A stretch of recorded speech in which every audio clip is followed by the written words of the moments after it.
Entonces, les conversaba que este es otro de los módulos de nuestro curso de investigación científica aplicada a la psicología.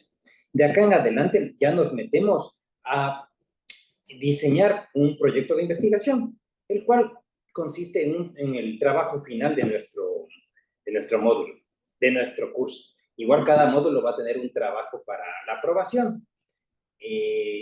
Por tanto, estamos enfatizando que desde este módulo 3 en adelante ya nos metemos de lleno a diseñar un proyecto de investigación. Y les quiero enfatizar la importancia de estos trabajos porque ven que su producto final se puede, o sea, podríamos participar en alguna convocatoria para obtener algún tipo de financiamiento. Un ejemplo es que el año pasado hubieron trabajos que yo le recomendé a los autores, o sea, a los estudiantes de ese curso, que presenten para obtener un financiamiento en una convocatoria de CONACYT. Y particularmente uno de ellos, de un estudiante, a mi modo de ver, tenía buenas posibilidades de obtener un financiamiento. Sin embargo, bueno, porque se requería una tecnología muy costosa para realizarlo, no fue viable, pero en términos de la metodología y la complejidad de la idea, era un trabajo bastante bueno. Entonces, este proyecto que comenzamos a diseñar, no lo vean solamente para aprobar la materia, sino que también, quien quita, que pueda ser una bisagra para comenzar a obtener financiamiento en investigación. Entonces, estimados, si revisamos los contenidos de hoy, corresponden al proceso de creación de investigaciones. Entonces, analizaremos cómo solemos ir desde curiosidades básicas o desde necesidades básicas hasta temas de investigación.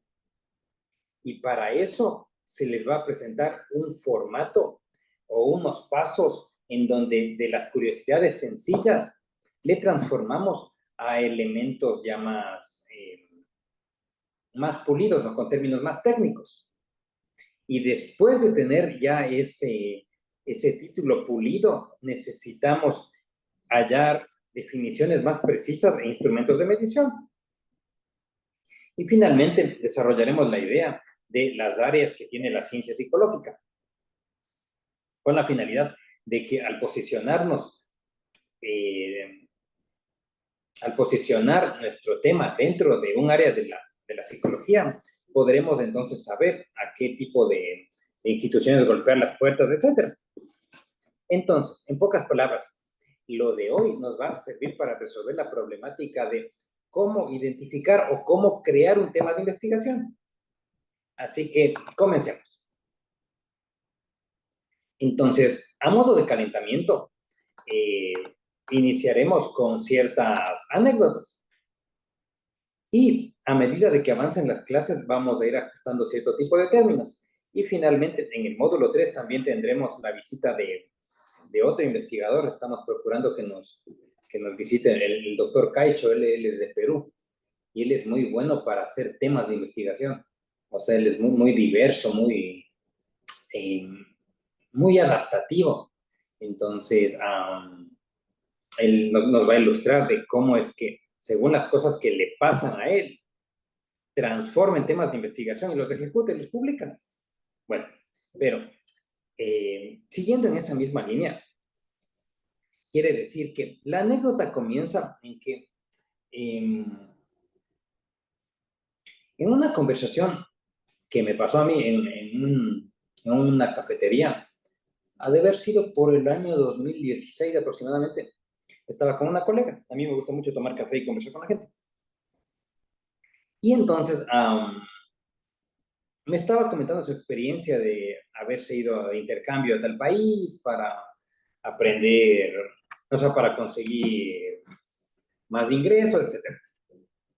Y en esa conversación, cuando estábamos hablando acerca de los temas de, ¿cómo se llama?, de qué tal le fue a nivel social, me preguntó esta colega si es que sabía de alguna investigación acerca de la forma como se corteja en diferentes culturas. O sea, bueno, utilizamos otro término en esa época, obviamente. Estábamos hablando de si es que hay alguna diferencia entre las culturas en los códigos para cortejar, o sea, para conquistar entre adultos. Y entonces, en esa conversación informal, se me ocurrió, o más bien recordé, que hace un tiempo había leído de pasada un artículo que hablaba sobre algo llamado inteligencia de cortejo. Entonces, fíjense que esa curiosidad en una conversación común se pudo transformar en una investigación, porque al recordar que esa forma de levante sí tiene un término técnico llamado inteligencia de cortejo, pudimos diseñar una investigación que era identificar las características del cortejo en adultos de Paraguay. Entonces, inicialmente, no es que nos pusimos a pensar, a ver, ¿qué queremos investigar? Me late que vamos a hacer algo social tipo de la inteligencia de cortejo. Si no fue algo así como, exagero, ¿no? Eh, Jonathan o Iliana, ni sabes lo que me pasó en tal boliche, bla, bla, bla, bla, bla. ¿Y será que hay algún tipo de dato que nos habla de cómo la gente se levanta en tal país? Entonces, usualmente, de curiosidades comunes, nosotros podemos transformar a investigación, ya que por algo nos mueven cierto tipo de temas. Es decir, si analizamos la historia de vida de los investigadores, no es azaroso que se dediquen a la física o dentro de la física a una área específica, sino suele tener una historia por detrás. Más allá de que los investigadores reconozcan o no, uno sí puede rastrear que por algo estudias tal cosa. Ejemplo, la clase anterior estuvimos con la doctora Corredor y ella entonces nos diría que desde que tuvo esa clase de psicología experimental con los ratoncitos, como que algo se le activó una curiosidad y por eso es que ella investiga con temas vinculados a la comparación animal.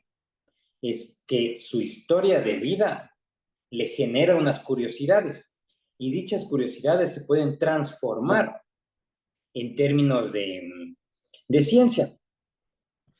Otra anécdota. En alguna clase también estábamos con unos estudiantes y surgió la pregunta de si será que la gente se siente más atraída hacia las personas buenas o tenemos más atracción hacia la gente mala. Entonces, asimismo, de esta curiosidad con términos cotidianos, surgió o le modificamos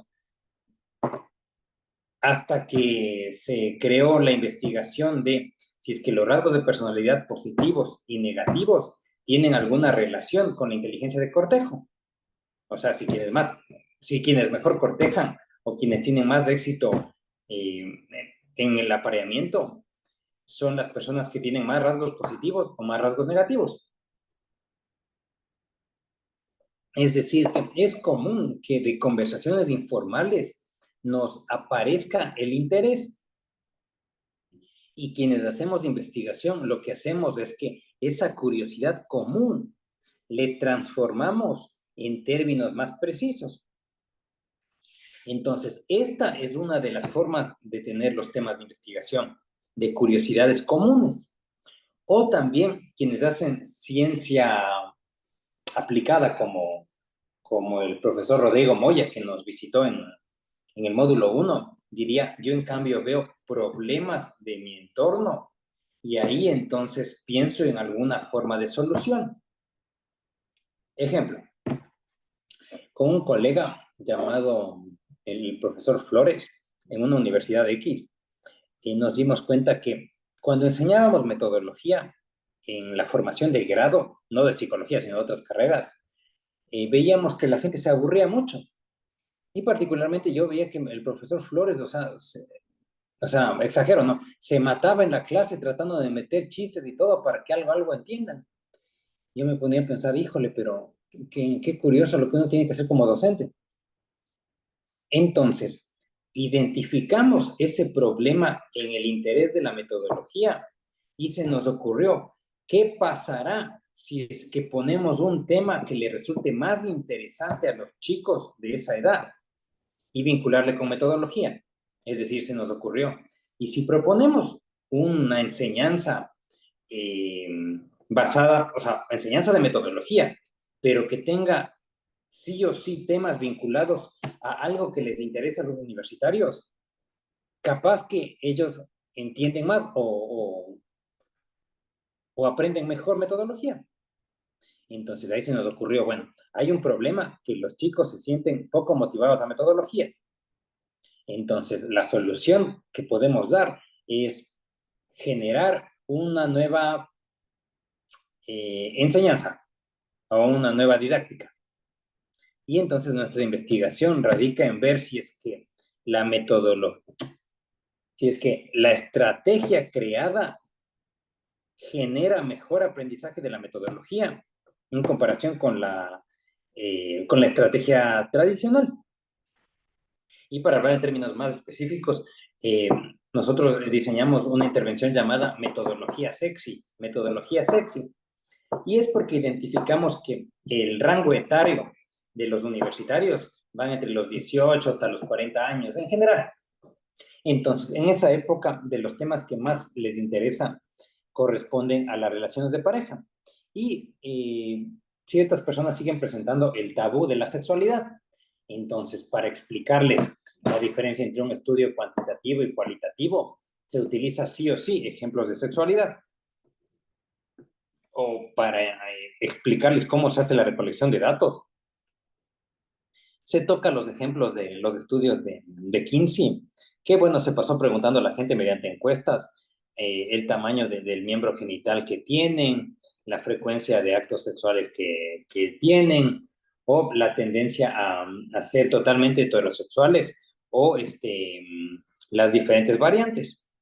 Entonces, nos dimos cuenta que al poner ese tema de fondo, parece que estamos mejorando el nivel de interés.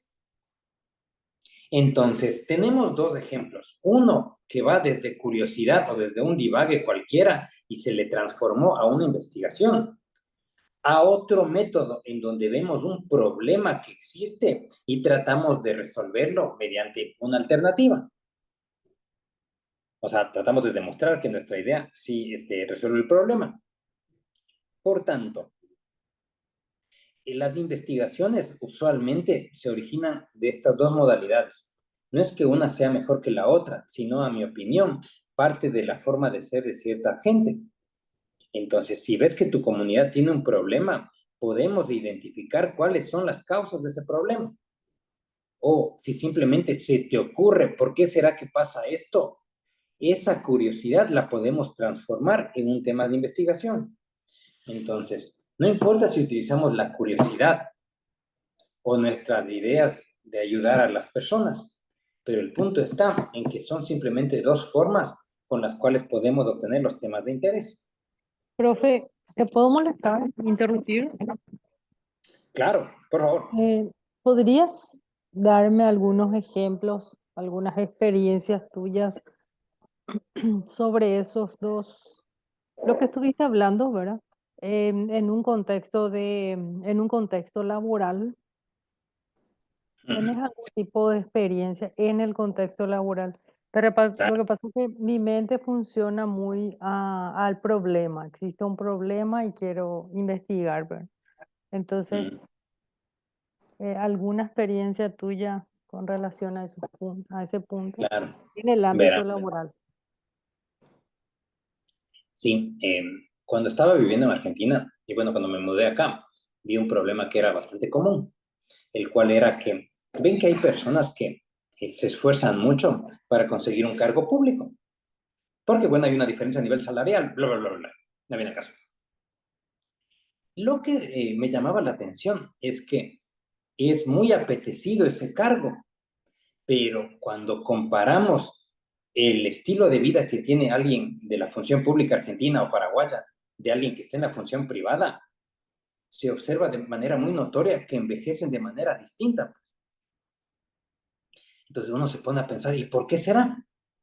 Es decir, que surgió de esa, no sé si esto era solo curiosidad o desde ya problemática.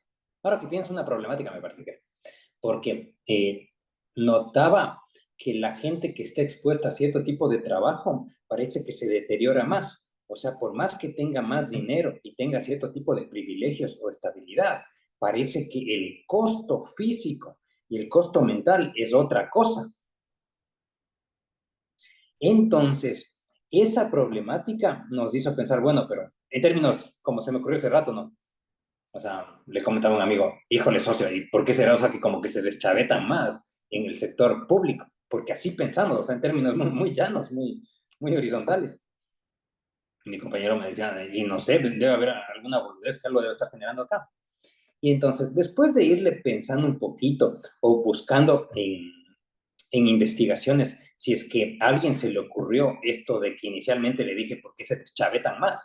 O sea, cuando transformamos el término vulgar a término específico, se encontró que una de las causas que genera esta modificación en la salud física y mental entre el sector público y el sector privado se llama justicia organizacional. Justicia organizacional. Entonces, hay investigaciones que te demuestran que, perdón, justicia organizacional significa la percepción de justicia que tienen los trabajadores, o con otros términos, es la percepción que un trabajador tiene de cuán justo es su salario y el ascenso laboral con respecto a sus capacidades.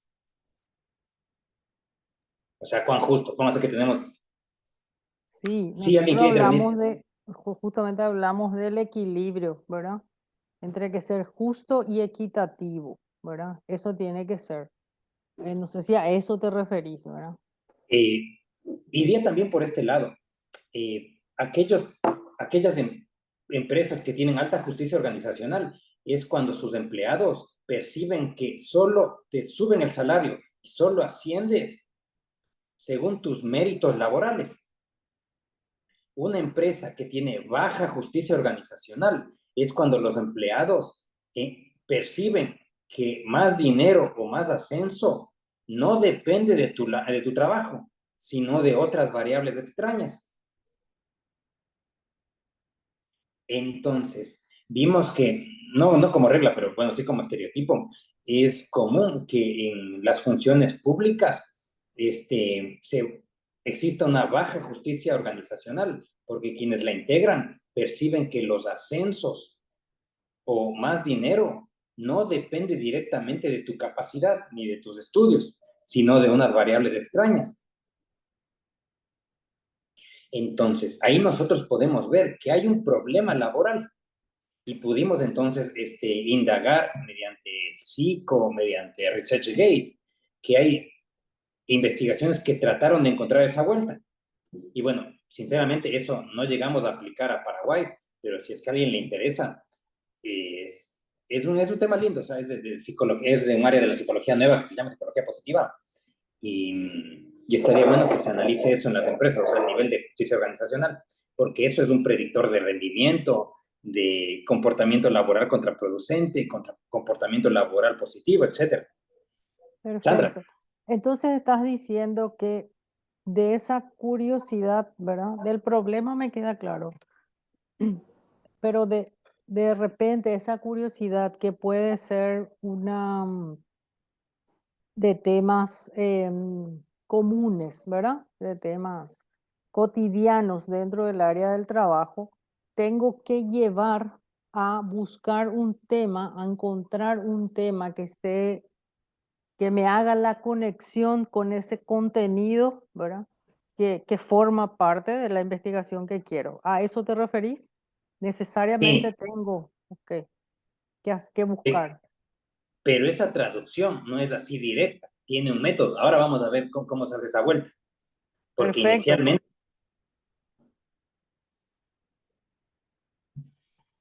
sí, porque inicialmente uno dice, pero ¿y cómo hago esa traducción?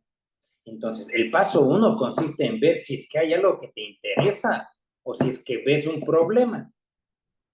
De ahí para, ¿cómo se llama?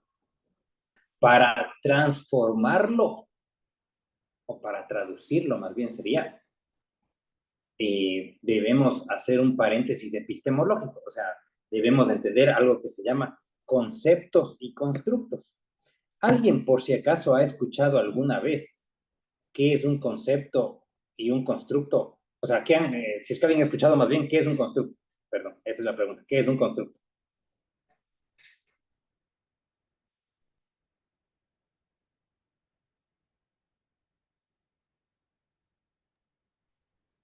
Yo no, profe, ¿verdad? Si me decís, dame una definición de qué es un constructo, paso. Entonces, Ya, sé que evidentemente tenemos que pasar a elaborar esos constructos que dentro de lo que es la investigación, eh, esos constructos son lo que yo quiero investigar, ¿verdad? Eso, algo específico que quiero investigar y tengo que traducir después con qué, si, cómo voy a medir ese mi constructo. Es hasta ahí entiendo, ¿verdad? Lo que es un constructo. Pero sí, definiciones desconozco. claro. Entonces, para que esto quede más claro, vamos a utilizar nuestra pizarra. De por sí no me va a salir muy bien el dibujo porque no estoy como un mouse. Usemos esto. Entonces, mientras voy dibujando, vamos explicando el asunto. El punto está en que parece que, eh, más bien, si nosotros pensamos en el universo, entonces ahora imaginémonos que este es nuestro planeta Tierra, el planeta Tierra. Y lo que sucede es que dentro de este planeta vamos a tener seres humanos. Entonces, por un ratito, pensemos que nosotros somos como extraterrestres. Y le estamos estudiando a esta especie. Lo que es llamativo es que esta especie se caracteriza porque ellos no entienden al universo cómo funciona, pero se esfuerzan. Y en ese esfuerzo, ellos cada tanto crean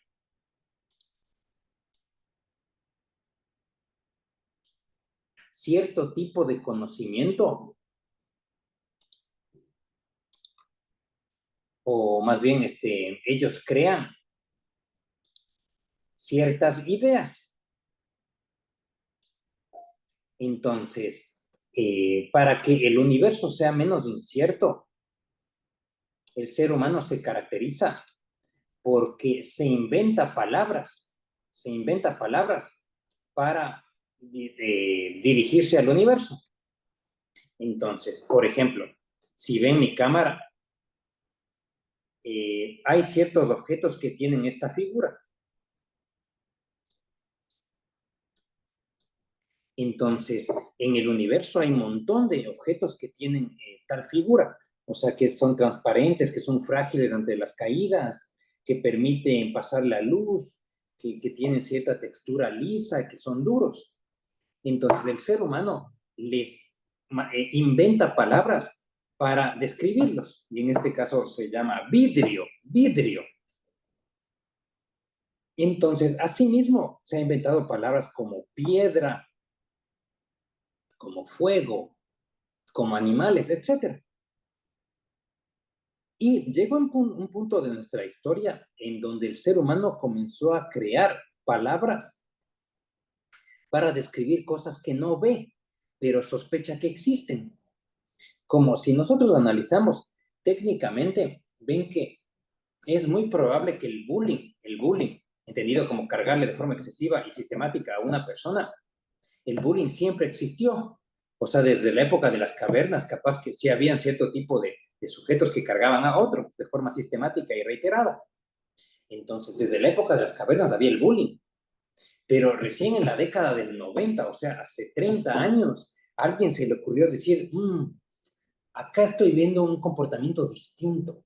O sea, sé que el ser humano se ha cargado toda la vida, pero a mí me late que hay un comportamiento extraño o un tipo de cargada diferente que justifica que le pongamos un nombre distinto. Entonces, al inventarme una nueva palabra, voy a poder describir mejor un comportamiento extraño.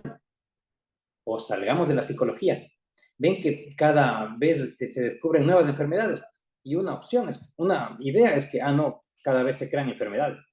Puede que sea cierto, pero lo que es más razonable pensar es que las enfermedades ya existían, solo que cada vez vamos descubriendo nombres específicos o le podemos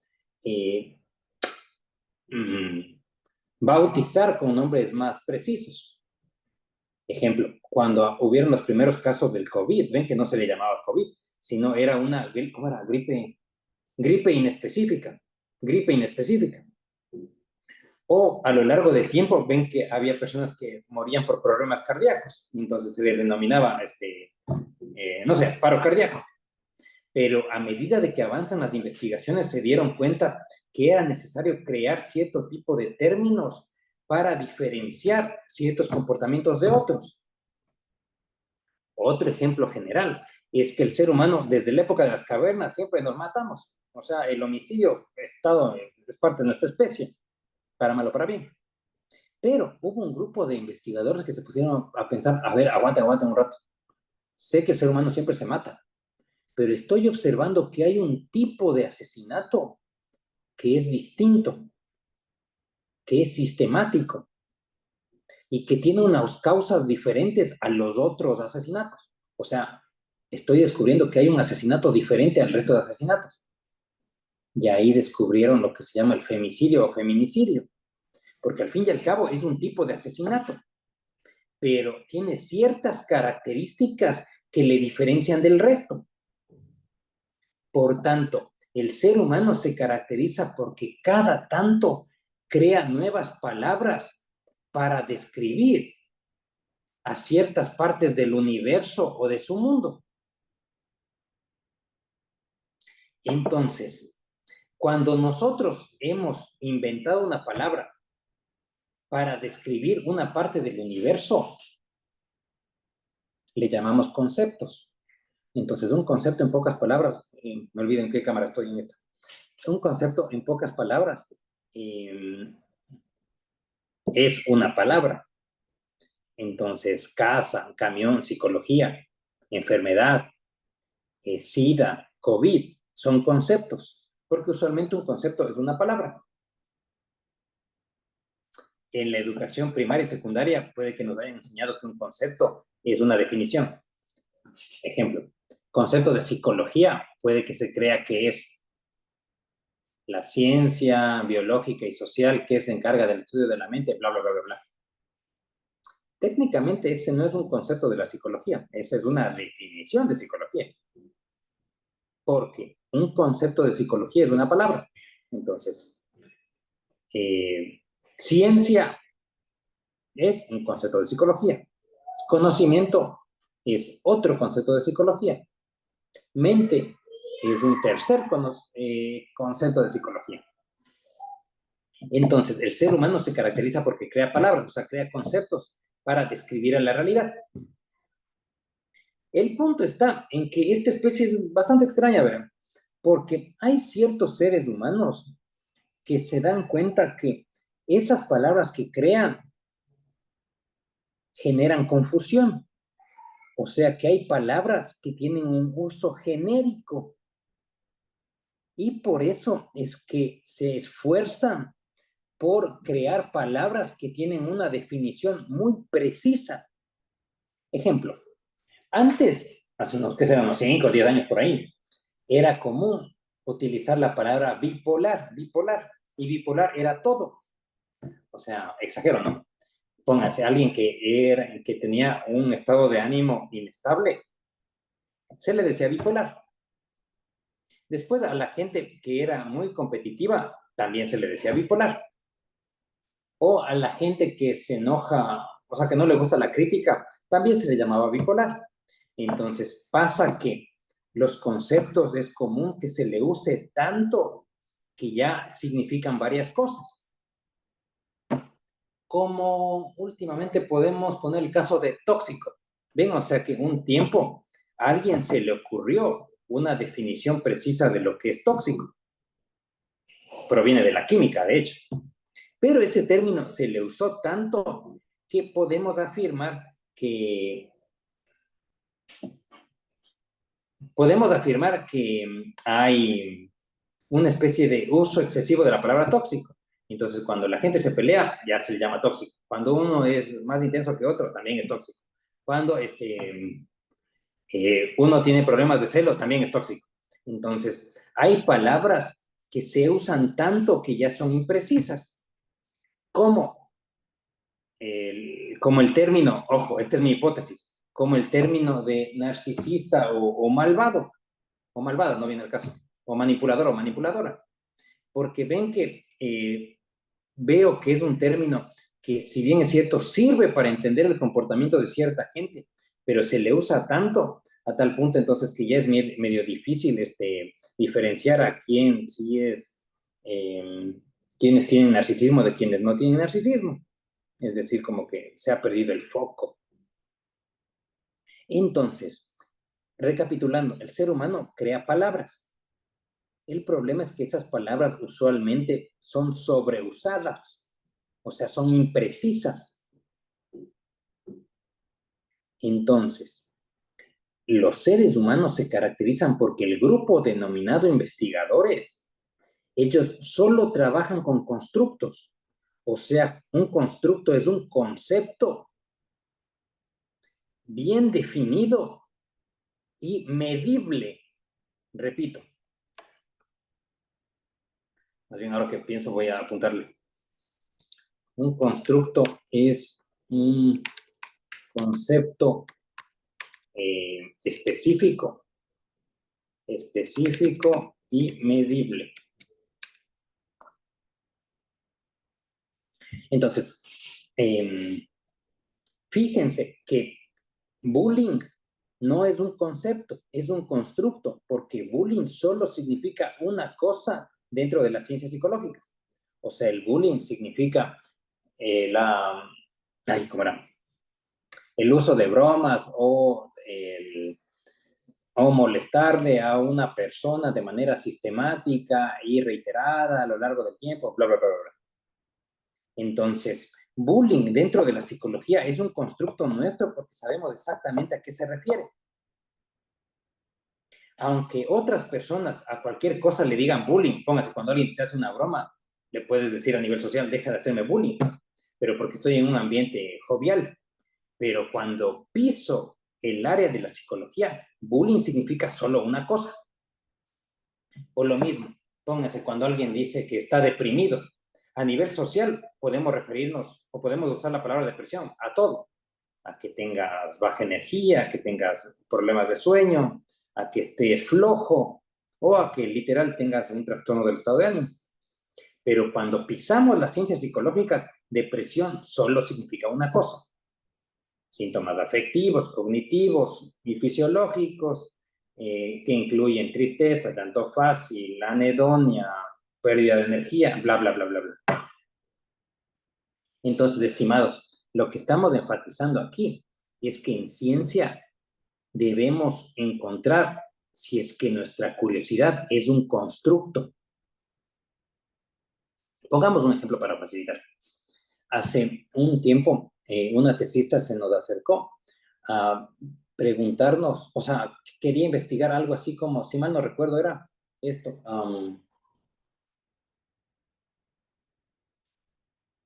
Creo que era efecto de tal técnica en los procesos afectivo, sociocognitivos y conductuales del niño. Proceso afectivo, afectivo, social y cognitivo del niño. Afectivo, social y cognitivo del niño. Entonces, la primera pregunta que a mí se me surgió es si es que eso es un constructo. O sea, si oigo proceso afectivo, social y cognitivo, puedo entenderlo, porque a nivel cognitivo imagino que se refiere a algo de memoria, atención. Afectivo, estado de ánimo. A nivel social, imagino que se refiere a la interacción. Pero ven que lo primero que debemos identificar es si eso es un concepto o es un constructo. Recordemos que la diferencia es que el uno está bien definido y se puede medir de forma clara, Entonces, ambos se pueden entender, pero al hacer un análisis en las bibliotecas virtuales nos dimos cuenta que parece que eso no es un constructo, sino es solo un concepto.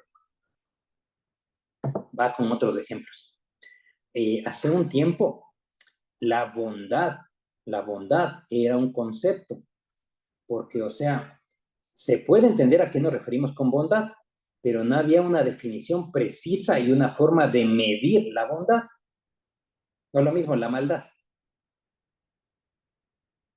Entonces, hay veces, retiro lo dicho, el ser humano está lleno de conceptos y cuando alguien puede describirle de forma precisa y le puede medir, ya se llama constructo. Y desde que es constructo le podemos ya investigar con la ciencia, porque mientras sea concepto, todavía estamos en un área medio difusa. Hay constructos que están en formato o sea, en proceso de creación, como el amor. Amor. Cuando estaba en la facultad hace como 15 años, me acuerdo que nos enseñaban que el amor es un concepto, porque aunque puede que todos entendamos a qué se refiere, cuando buscamos una definición precisa y una forma de medir, ahí entramos en complicación, pues, porque hagamos este ejercicio. Eh, si nos preguntaran qué es el amor, ¿qué se les ocurre? O sea, ¿qué entendemos por amor? ¿Quién quiere contestar?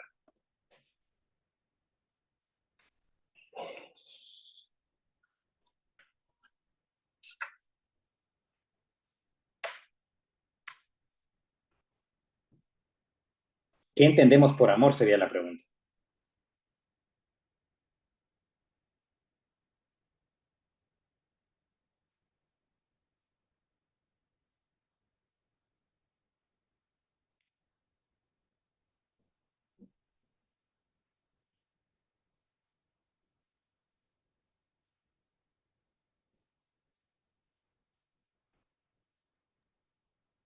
Parece que nos quedamos todos Sí, es un tema callados, ¿verdad? delicado.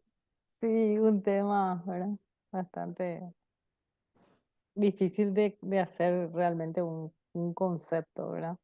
Porque hay infinidad de formas Mm. de poder expresar el amor, o sea, de poder definir el amor, ¿verdad?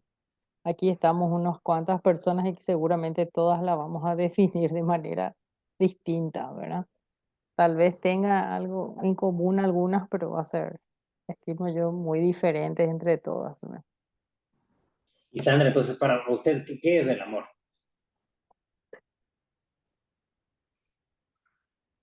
Es aquel estado, ¿verdad? O sentimiento de poder brindar bienestar a otra persona.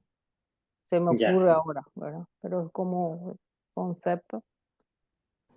Bueno, entonces, si seguimos en esa línea y yo les preguntara, ¿cómo nosotros podemos demostrar que alguien tiene amor de alguien que no lo tiene? O sea, ¿cómo podemos demostrar que uno ama a otra persona? ¿A quién se le ocurre una forma, o sea, una prueba de que alguien ame a otro?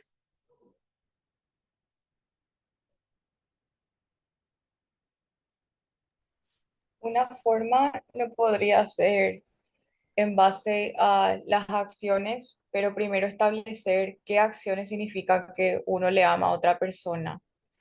Porque si te dice nomás, si yo le amo mucho, no sabemos si es verdad o no, pero en cambio con las acciones, sí, supongo. Y Natalia, acciones como qué, ¿me podría poner un ejemplo? Sí, por ejemplo, están lo que sería las palabras de amor, también los gestos, el de sacrificar tu tiempo por estar con esa persona, o sea, los pequeños detalles, tanto como los grandes. Se podría, por ejemplo, así en- enlistar eso, como operacionalizar ya la variable readelantada ya, ¿verdad? Pero eso se me ocurre que se podría hacer.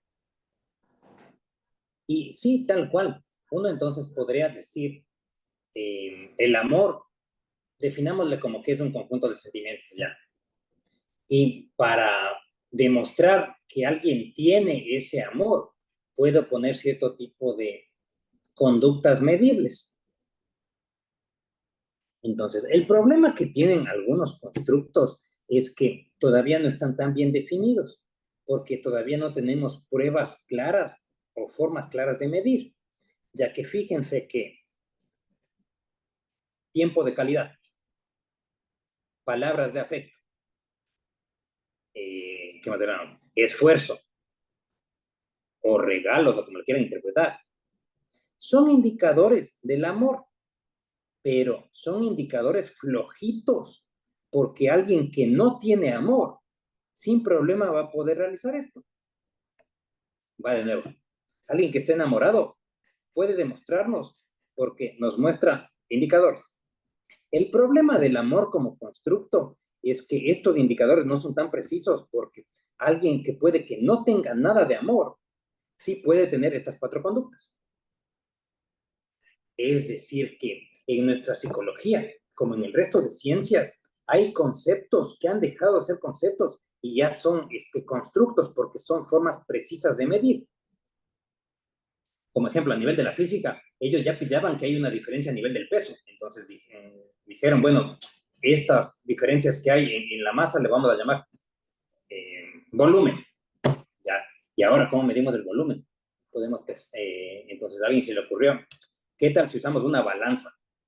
Entonces, la balanza es un indicador muy fuerte. La balanza es un indicador muy fuerte para ver el peso de los objetos, en términos muy llanos. O pongas, en las ciencias de la salud, ya se percataron ellos, miren, parece que hay gente que tiene una temperatura diferente que otros. Entonces, esta temperatura diferente, ¿qué les parece si le llamamos fiebre? Y fiebre es un constructo porque hay una forma precisa de medir, que es con el termómetro. Entonces, hace mucho tiempo, también nosotros en la psicología nos dimos cuenta que, miren, hay gente que se comporta una distinta de otra. Y me late entonces que esto se va a llamar depresión. ¿Y cómo voy a saber si es que alguien tiene o no tiene depresión? Por estos síntomas. Entonces, depresión es un constructo muy avanzado porque los indicadores son muy precisos.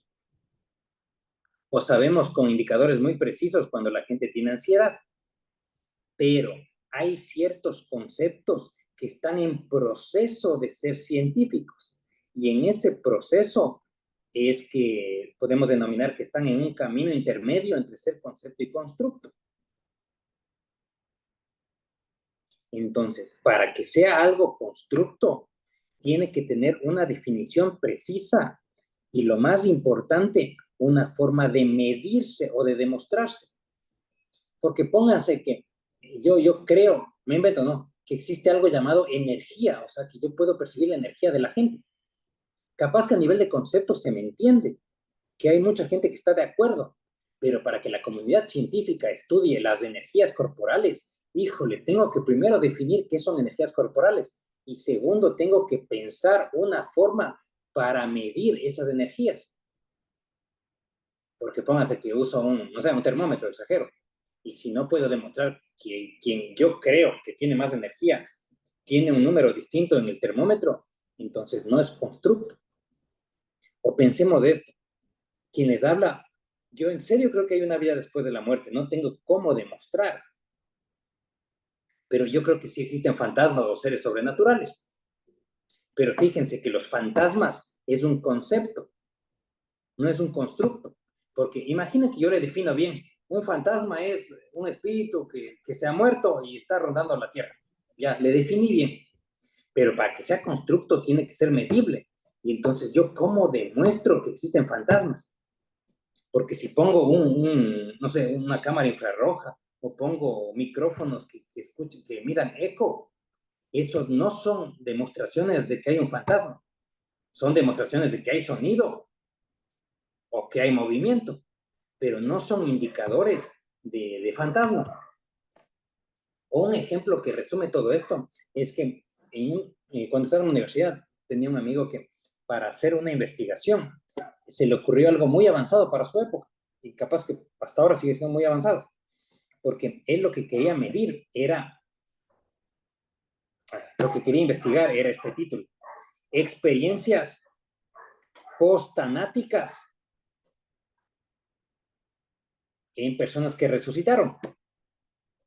Va de nuevo, experiencias postanáticas en personas que resucitaron.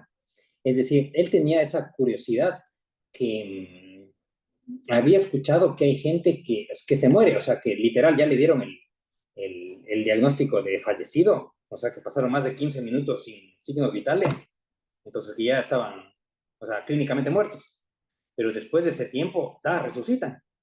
Entonces, mi amigo Andrés decía, a mí me llama la atención porque cuando he leído de esos casos, él decía que cuando se mueren, los sujetos veían una luz, como que le llamaba, y entonces ellos se acercaban a la luz, pero llegaba un punto en donde se acercaban a la luz y como que una fuerza les mandaba para atrás.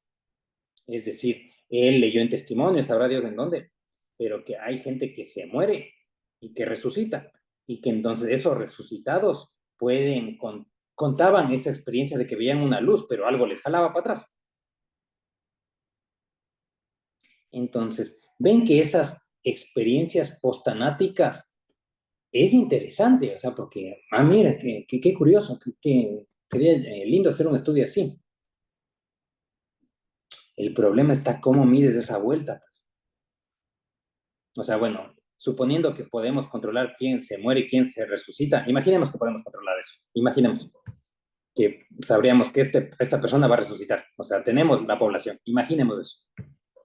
El problema de ese estudio es que no está investigando un constructo, porque las experiencias postanáticas, yo supongo que existen, pero ¿y cómo demuestro? Porque alguien va y me dice tal testimonio, o porque un libro dice eso. Esas no son formas de medir. Entonces, para que algo sea estudiado por la ciencia, sí o sí tiene que tener alguna forma de medir, como la depresión es estudiado por la ciencia porque podemos medir con un test de depresión, o la ansiedad es un tema científico porque podemos medir, a más de con un test, con medidas fisiológicas, actividad cerebral, etc. Entonces, el primer punto, estimados, es que tenemos que ver si nuestra curiosidad ha sido investigada por alguna, ¿cómo se llama? O sea, si es que hay alguna investigación como antecedente. Entonces, se me fue el ejemplo, denme un minuto y ahí le agarro, porque justo hace un tiempo tenía la duda de un constructo.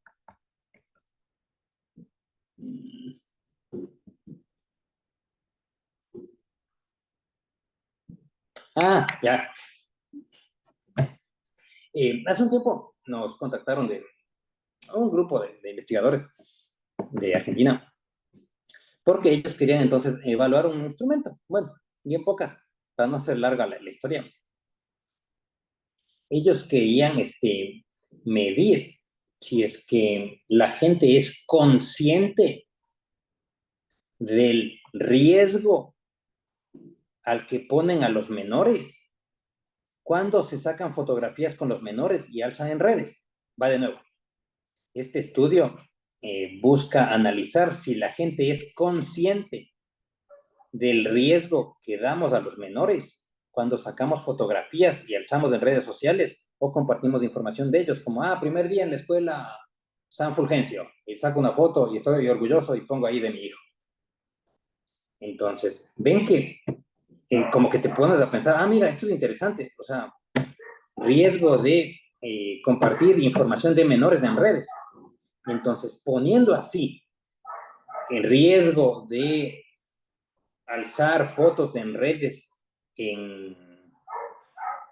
de menores de edad, en buscadores como Google Académico, Psycho o ResearchGate, lo que nos aparece ya son los estudios que han abordado eso, porque el riesgo de compartir información de menores de edad en redes sociales es la definición de un constructo llamado Ay, esperen, ¿cómo era? Share thing. Ahora voy a apuntar en los apuntes. Entonces, share thing es decir que la forma para que nosotros podamos traducir nuestra curiosidad en términos de constructos es que debemos poner esa curiosidad en el Google académico. Y ahí nos aparece ejemplos como el que les dije hace un ratito. Share thing. Parenting. Share thing. Parenting. Ya, así es de término. Por ahí capaz que se me está yendo alguna T o algo. Seguramente tengo algún problema en la ortografía porque hay veces que me confundo los idiomas. Pero fíjense que al nosotros poner en el Google académico nuestra curiosidad, ahí nos suele saltar el constructo al que se refiere. O asimismo, esa capacidad de algunas personas de conquistar más que otros. Si ponemos en el Google académico, nos van a aparecer artículos que dice inteligencia de cortejo. Es decir, estimados, que cuando tenemos una curiosidad, lo que debemos revisar es si es que ya ha sido estudiado por la ciencia, o sea, si es que es un constructo. Recordando que un constructo, entonces, es algo que ya tiene una definición precisa y una forma de medir. Entonces, el share thing es un constructo porque ya tiene una definición precisa y también ya tiene test que te permiten medir si es que la gente es o no consciente del riesgo que exponen a sus hijos al subir fotografías en redes sociales.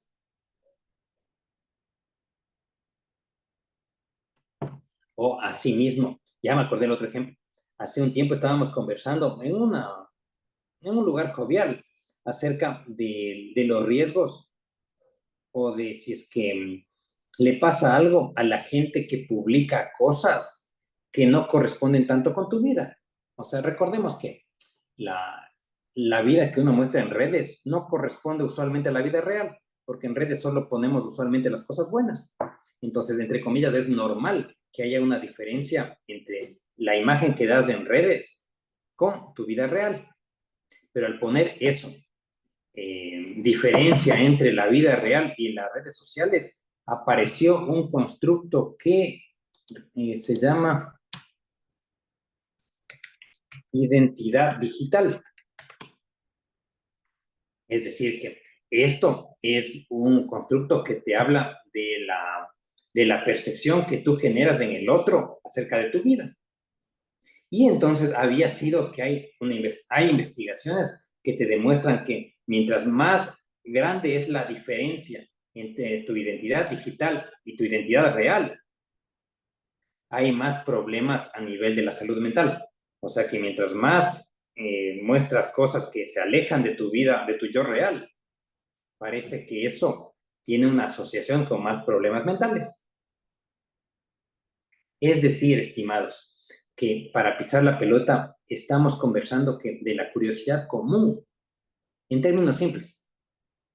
Se resume en que la curiosidad común, pongámosle en Google académico o en el psico o los buscadores que ustedes usen, y ahí vean si es que les aparece algún término que se refiere a eso. Y eso entonces será una evidencia de que estamos ante constructos. Y ahí tocamos el caso del amor, que es un concepto que cada vez se acerca a ser más constructo. Tengo un colega que se llama Nicolai Rodas, él es de Perú, él es investigador, y él, desde que le conozco, o sea, está dedicando toda su vida a transformar el amor como concepto a constructo. O sea, él ya ha creado indicadores más confiables que esos 4 o 5 que mencionaron hace rato. Si mal no recuerdo, Nicolai ya ha creado test para medir cuán enamorado uno está. El amor está difícil que llegue a ser un constructo todavía consolidado, porque falta mucha investigación, que hay variables culturales, que hay variables de edades, etcétera. Pero seguramente algún rato el amor va a ser un constructo, porque va a tener una definición precisa y una forma clara de medir. Como ahora tenemos la bondad, porque antes la bondad era relativa, o sea, la bondad era un concepto, pero ahora la bondad es un constructo porque ya tenemos una definición precisa. Y también hay 24 indicadores de la bondad. o la maldad. Antes era un concepto, porque a cualquier persona se le decía malo, pero ya hay una definición precisa de lo que es maldad y 3 indicadores, puesto que el constructo se llama triada oscura de la personalidad y la bondad se llama fortalezas del carácter. Entonces, en este proceso de elaboración de temas, en resumen, debemos agarrar una curiosidad o un problema y después ver si es que es o no constructo.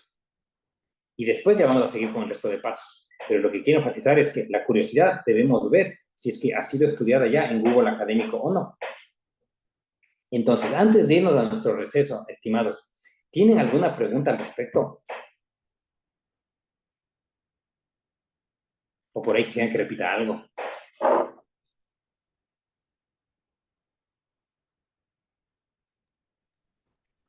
De mi parte no, profe, contestaste todo lo que te pregunté.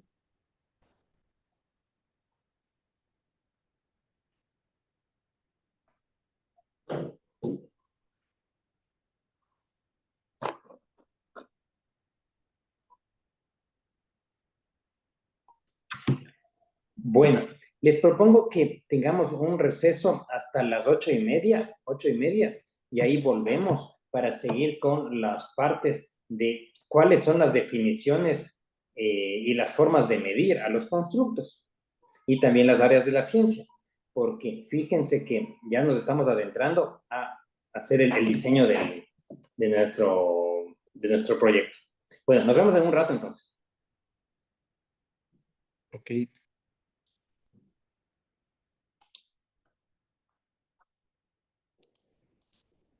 Entonces, estimados, antes del receso nos habíamos quedado en que la clave está en encontrar si nuestra curiosidad tiene algún tipo de antecedente o le podemos traducir en términos de algún constructo.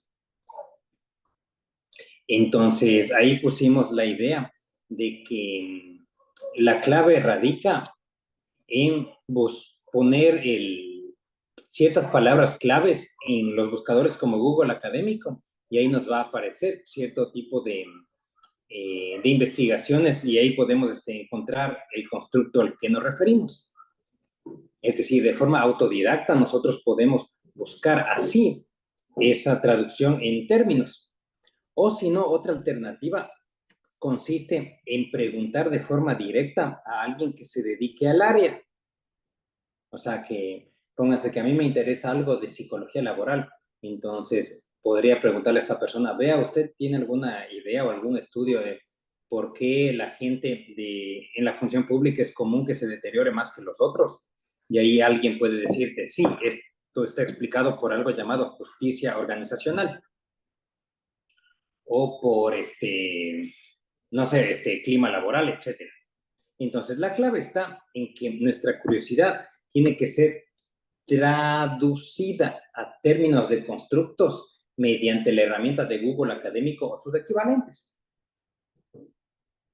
Entonces, ahí cabe destacar que un constructo, como dice entre paréntesis, es algo que tiene un concepto específico y es medible. En otras palabras, todos los constructos, pongamos aquí abajo, todo constructo para ser denominado como tal tiene una definición conceptual y una definición operacional.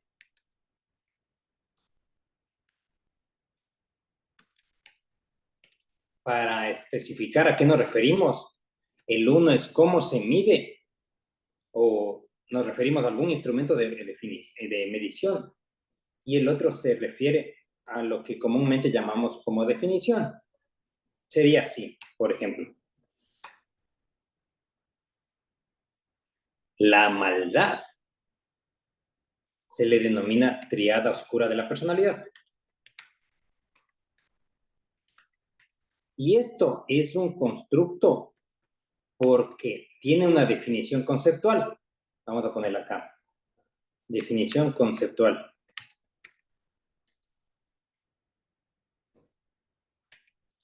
que consiste en la presencia de 3 síntomas que son socialmente riesgosos.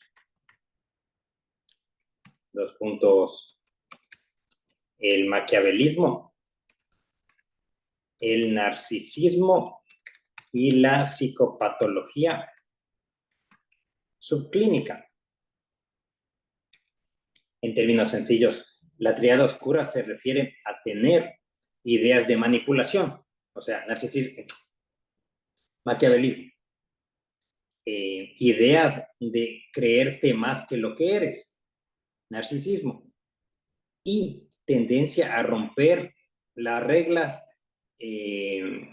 tendencia a ir en contra de las reglas, eso, tendencia a ir en contra de las reglas. También se le llama eso psicopatología subclínica. Entonces, la tríada oscura es un constructo porque tiene una definición conceptual. No me acuerdo quién dijo esto.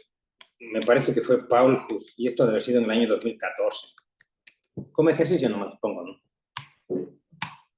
Y en cambio, la definición operacional se refiere al, al test SD, se llama así, instrumento SD3 o test SD3.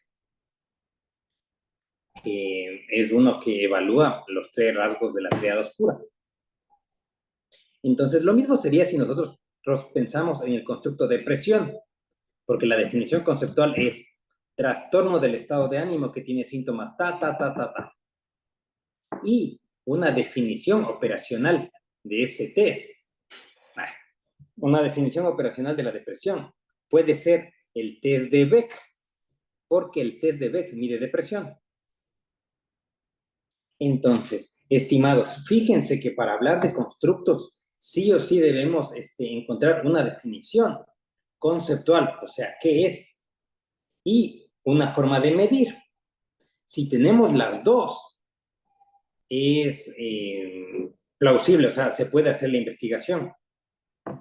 Si no tenemos las dos, puede que nuestro tema solo sea un concepto y todavía no entre a la parte de la ciencia. Entonces, para poner un ejemplo de dónde podemos obtener la información de los constructos y los conceptos, tomemos el caso de la tríada oscura de la personalidad y vamos a abrir algunas investigaciones al azar nomás.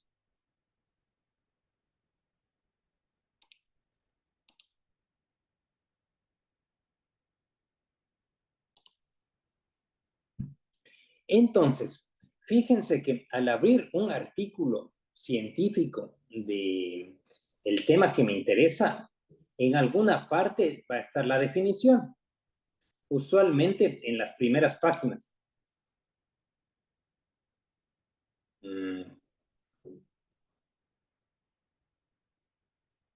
Tómase. Acá dice que la triada oscura, a ver, un ratito.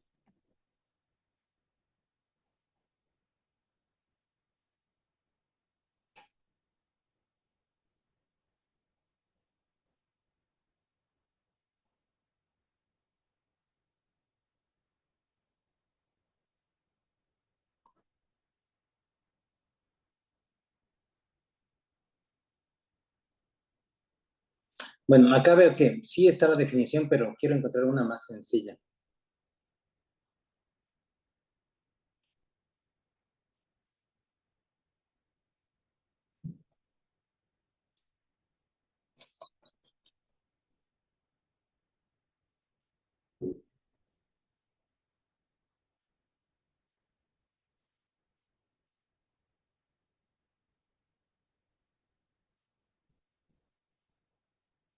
Veamos una más, el de aquí.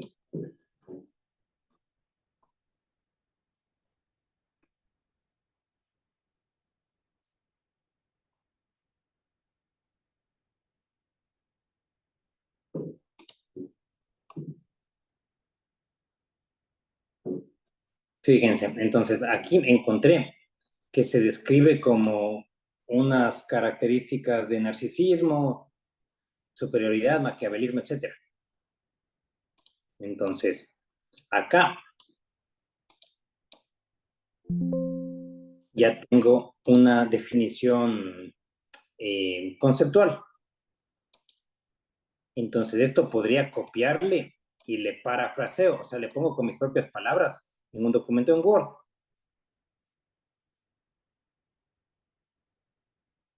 Entonces,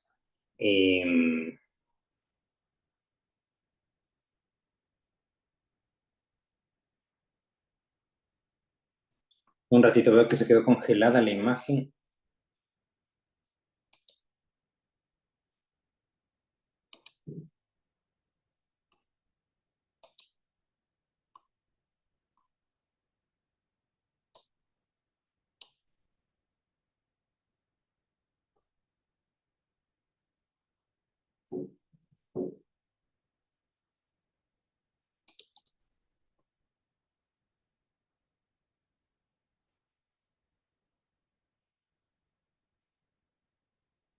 Les consulto algo. ¿A ustedes también se les pixela la imagen?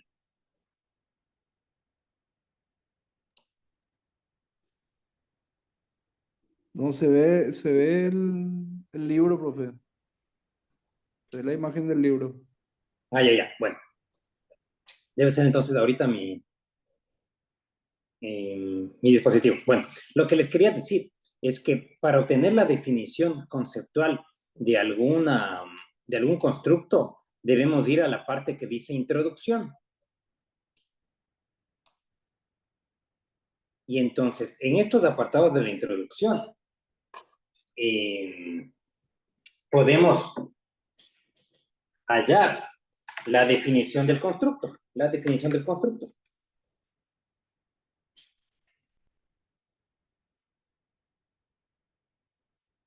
Entonces, de esta manera, nosotros podemos, ¿cómo se dice? Ir al apartado de nuestra redacción y ahí entonces ponemos con nuestras palabras lo que hemos encontrado. Un ratito por fines prácticos voy a ocultar mi cámara porque me estorbo en el momento de escribir.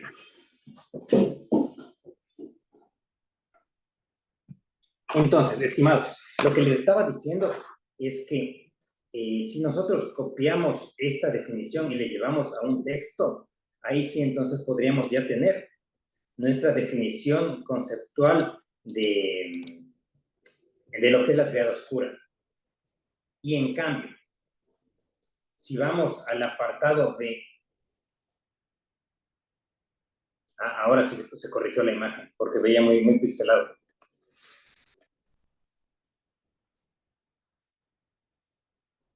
Entonces, si ahora vamos al apartado que en cualquier artículo se llama instrumentos,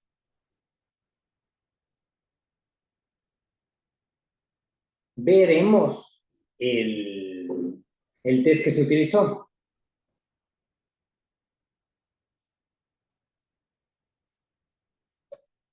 Bueno, en este caso no le hallé. Voy a otro artículo.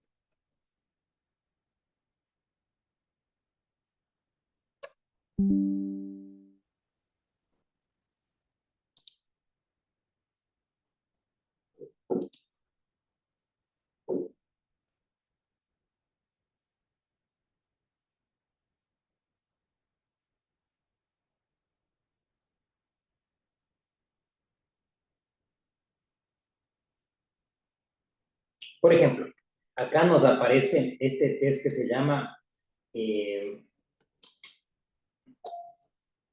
la docena oscura, llamémoslo así. O sea, el Dirty Dozen. Entonces, acá tengo la descripción de un test que sirve para medir este constructo.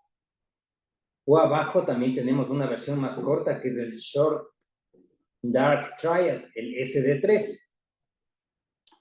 Entonces, quiere decir que para este ejercicio hemos identificado que estudiar la triada oscura en una investigación científica sí sería adecuado porque la triada oscura es un constructo, ya que encontré la definición y encontré también por lo menos un instrumento.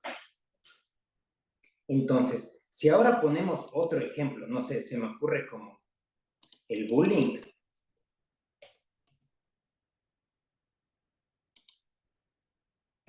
También podemos encontrar la definición o los instrumentos si es que abrimos las investigaciones que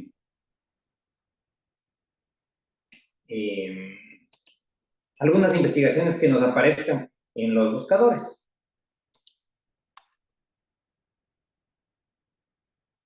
Entonces, a ver, el bullying.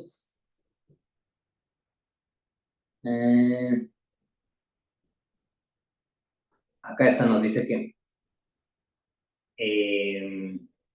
la violencia entre escolares, tal cosa, se llama bullying.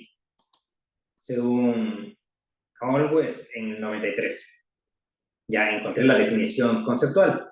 Y ahora entonces tendría que encontrar alguna definición operacional para,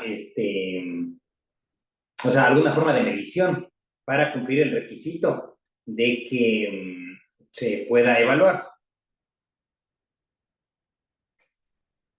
Déjenme ver si encuentro alguno acá.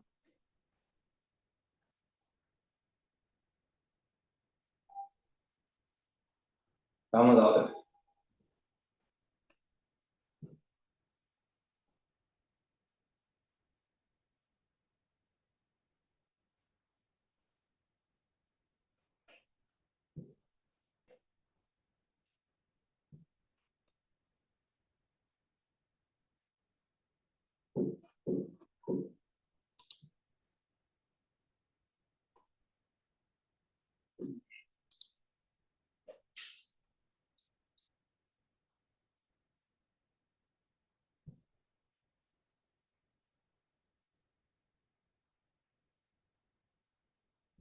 Bueno, no encuentro. Hagamos una investigación más.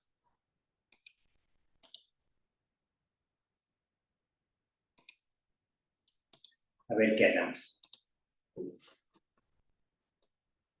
Entonces, recordemos que estos elementos de los instrumentos se buscan en el apartado que tiene ese nombre, o sea, instrumento.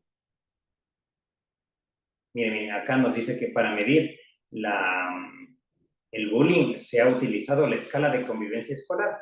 Y entonces quiere decir que con esta podemos medir el bullying. O si es que abrimos esta otra investigación,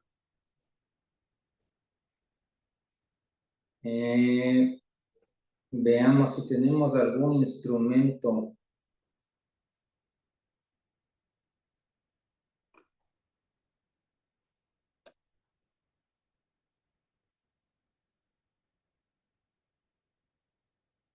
Miren, acá me aparece otra vez el test de Oleus de 1993 con los indicadores. O acá aparece un instrumento para medir el bullying en los niños de Gleu y colaboradores. En pocas palabras, quiere decir que podemos concluir que el bullying sí es un constructo porque, o sea, tiene una definición y una forma de medir bastante clara. Entonces, estimados, esto nos lleva a pensar que para hacer una investigación, si bien es cierto, partimos de la curiosidad, pero después debemos llegar a un punto en donde identificamos si es que es posible evaluar eso o todavía estamos en términos de concepto. Por tanto, como decía, es los contenidos de la parte programática. Es importante que entonces nosotros pensemos en también ciertas áreas de la ciencia a la que pertenecen nuestros constructos. Entonces, un ratito, déjenme mostrarles una página web que es la de la APA. Mientras tanto, me gustaría escucharles si tienen alguna pregunta o quisieran que repita algo.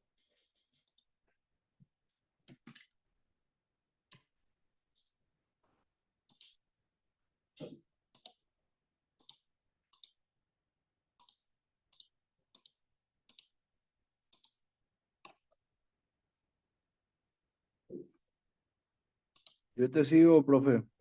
Hasta ahora bien, no tengo ninguna pregunta. Ya.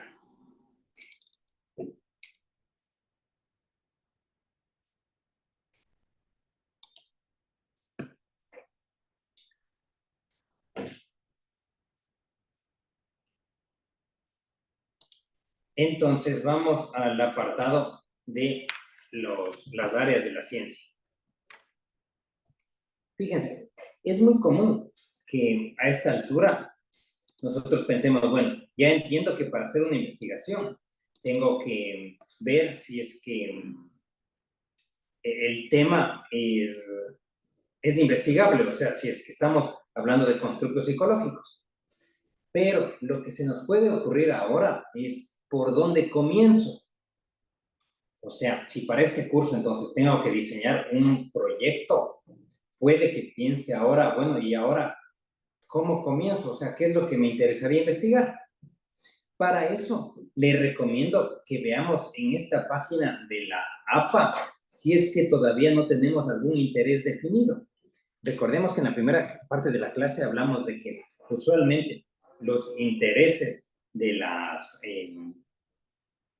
investigaciones que realizan los investigadores provienen por algo de la vida. O sea, si es que te interesa, no sé, estudiar el trastorno obsesivo compulsivo, algo te debe haber llevado ahí. Pero si todavía no tenemos un interés definido, le recomiendo que se puede partir de esta página de la APA, que se refiere a las divisiones que tienen ellos.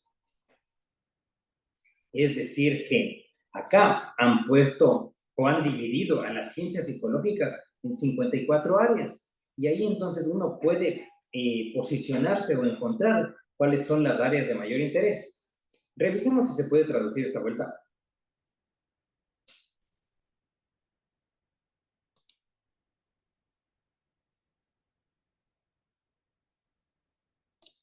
Me está estorbando esto un ratito.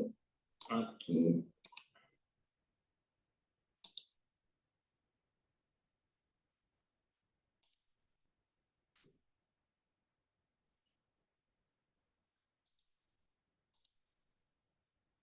Entonces, ahí, si bien es cierto, no es tan precisa la traducción, pero nos puede servir para comprender de forma general, porque nos dice, miren, que hay áreas que se dedican a estudiar la psicología general, o la psicología experimental y las ciencias cognitivas, las neurociencias del comportamiento y psicología comparada, psicología de la personalidad y psicología social, que es mi área que me interesa, o psicología educacional, la psicología militar, ¿cómo es? La del consumidor, psicología de la mujer, de los niños, psicología de la cultura, de la etnicidad y la raza, o psicología infantil. Es decir, hay una cantidad bastante diversa de divisiones de la APA.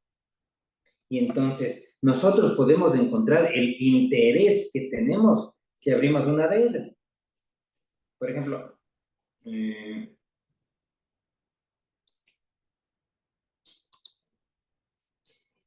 esta área de la APA se dedica a investigar a los adultos mayores.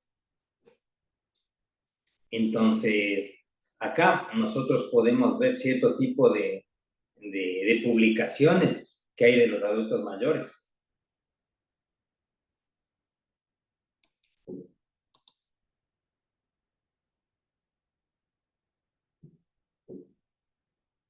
O también quiere decir que nosotros podemos, ¿cómo se llama? Tener una breve descripción de a qué se dedica esta área de la psicología. Y entonces, a partir de este posicionamiento, encontraremos algunos constructos que nos interesen.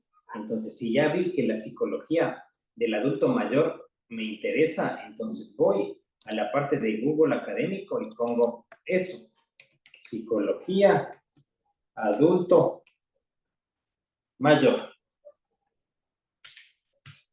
Y entonces ahí me van a aparecer estudios que tienen que ver con esa área de interés. Y entonces, a partir de la lectura de alguno de estos, puedo entonces encontrar el área donde me tengo más afinidad. Entonces, en conclusión, esta noche lo que vimos es que podemos partir de la curiosidad o de un problema y transformarle a temas de investigación. Pero para eso debemos verificar si es que es un constructo, o sea, si es que es algo que se sabe a qué se refiere y si tenemos alguna forma de medir,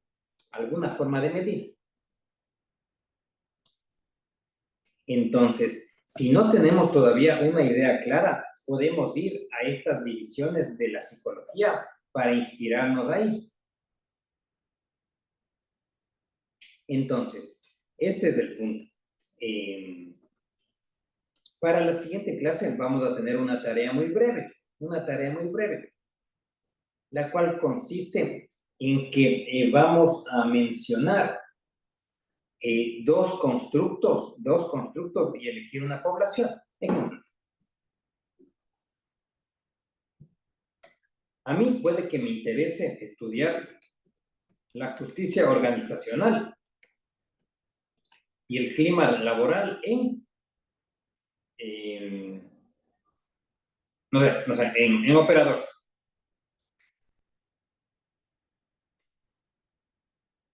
Entonces, fíjense que acá simplemente mencioné dos áreas que me interesan, o sea, dos constructos, la justicia organizacional y el clima laboral.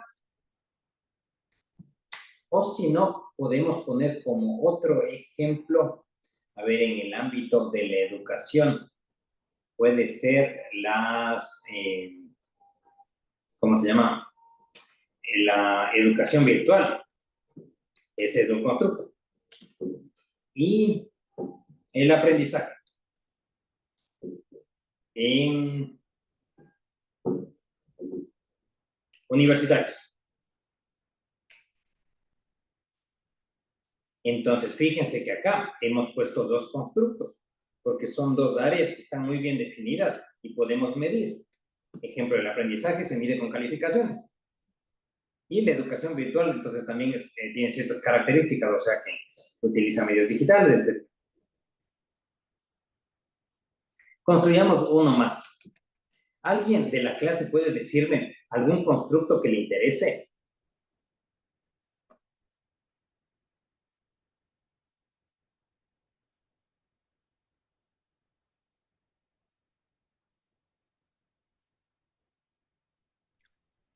Buenas noches a todos.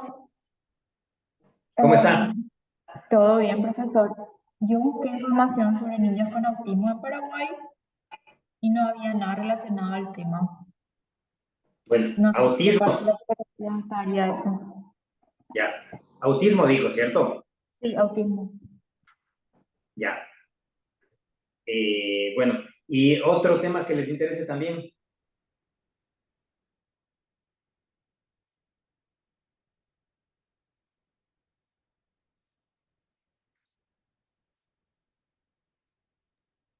¿Estilos de crianza puede ser?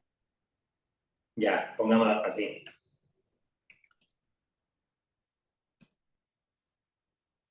Entonces, fíjense que como clase hemos construido un tema en borrador, autismo y estilos de crianza en niños. Entonces, para este ejercicio, o para esta tarea más bien, les voy a pedir esto. Lleguen a tener un tema así genérico. No quiere decir que esto sí o sí vamos a investigar, ni que este es el tema fijo con el que vamos a diseñar nuestro proyecto, sino esto es un borrador. Entonces, ponemos autismo y estilos de crianza. Paso 1.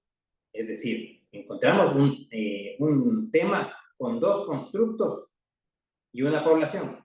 Dos constructos y una población.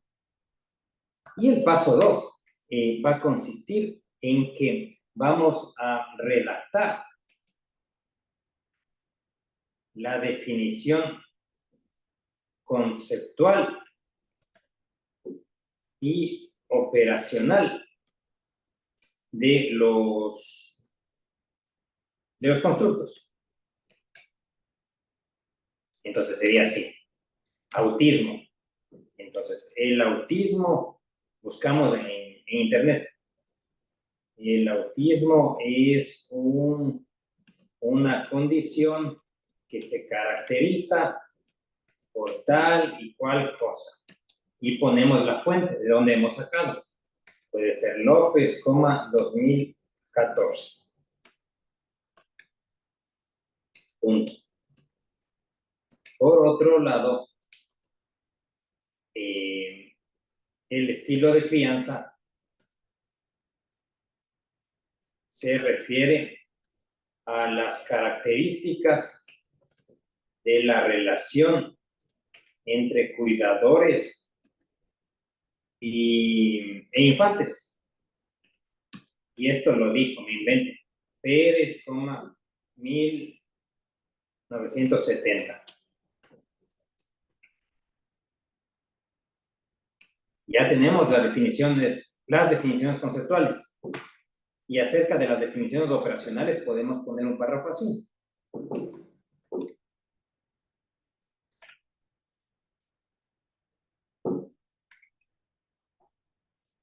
El autismo puede medirse mediante el test X.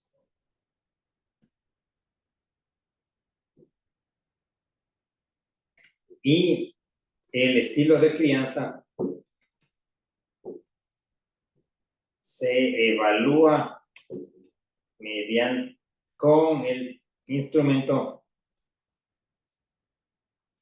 Y, por poner un ejemplo. Entonces, esto es lo que les pido, fíjense, como tarea para la siguiente semana. Fíjense que esta tarea voy a hacer un ligero cambio porque esto les quiero proponer que sea la forma de evaluación de su taller, de su modalidad 2, o sea, del curso de redacción. Entonces, les propongo que sean evaluados con esto. La identificación de un tema genérico y la redacción de una definición conceptual. O sea, la definición conceptual de los constructos, quiero decir.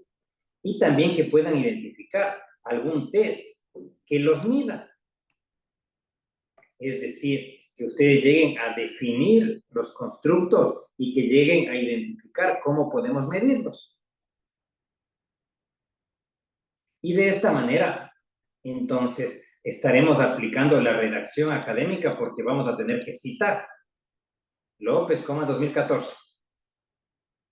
Y también vamos a tener que usar conectores como el que puse acá por otro lado, asimismo a su vez.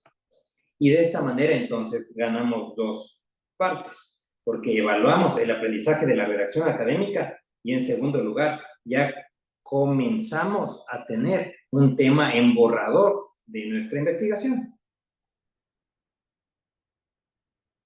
Entonces, estimados, ¿qué les parece? ¿Tienen alguna pregunta? ¿Quieren que repita algo? ¿Que ponga otro ejemplo?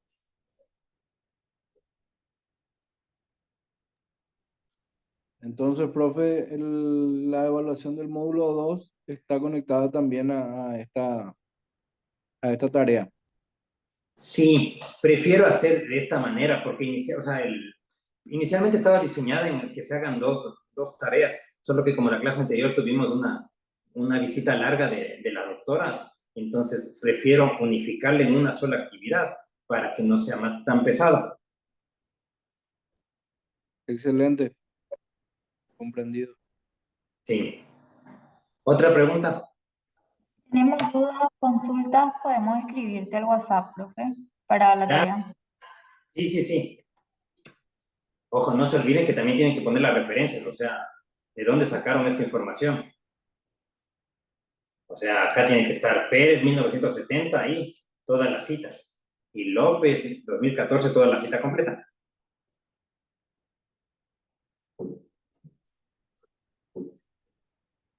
¿Otra Profesor, pregunta? sí, Sí, profesor, usted va a colocar en el aula, ¿verdad? En el claro. Classroom, ahí, ¿verdad? Y ahí va a colocar todos las instrucciones necesarias. Sí, así mismo. Y voy a copiar este ejemplo también ahí en el Classroom, en la tarea, para que puedan tener más a la mano esta información. Perfecto, ok. Sí. Bueno, entonces vamos a llegar hasta aquí.